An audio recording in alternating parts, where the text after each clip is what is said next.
নমস্কার বন্ধুরা, ভুরিভোজে ফলের খোঁজে বাঙালি চ্যানেলে আপনাকে স্বাগত। আজকে আমরা এসে গেছি জনাইতে। তো আমরা এখনই পৌঁছাবো জনাইয়ের সেই বিখ্যাত কমলা সুইটসে। তো চলুন দেখে নিই।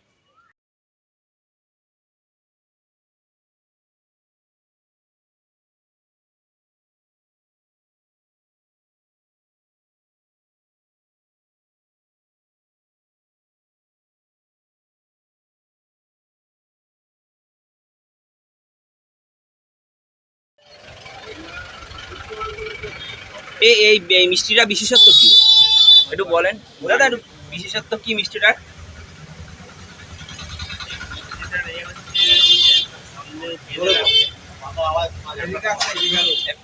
মিষ্টিটার বিশেষত্ব হচ্ছে এই সন্দেশটাকে যদি বেঁধে রাখা হয় এটা ফাঁস হয়।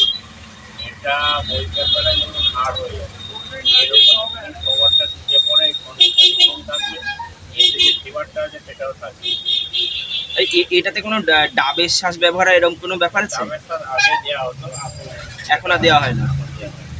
কোয়ালিটি একটাই, দাম হচ্ছে 10 টাকা 20 টাকা। 10 টাকা 20 টাকা 15 টাকা পর্যন্ত পড়েছে। হ্যাঁ, এটা 150 টাকা। এইটা তো বুঝতে পেরেছি, 15 টাকা পিসও করা হয়, মানে আজকে নেই। 15 টাকা বললে পড়েছে, দোকানে 10 টাকা। তা আজকে 15 টাকা করে দেবে আমার আগে, তো এখন তো দাঁড়াতেই হচ্ছে যখন। ওই 25 পিস মতন। ঠিক আছে,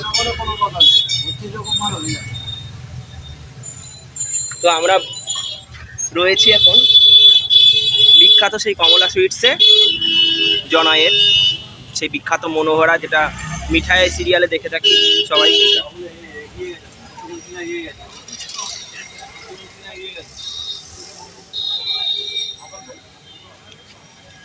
বন্ধুরা দেখতে পাচ্ছ বিভিন্ন ধরনের মনোহরা আছে এখানে। 10 টাকার পিস আছে, 15 টাকা আছে, 20 টাকার পিস আছে। আর স্পেশাল অর্ডার দিয়েও করা যায় বিভিন্ন দামের। তো এখন চলছে মিষ্টি বানানো। তো এইভাবে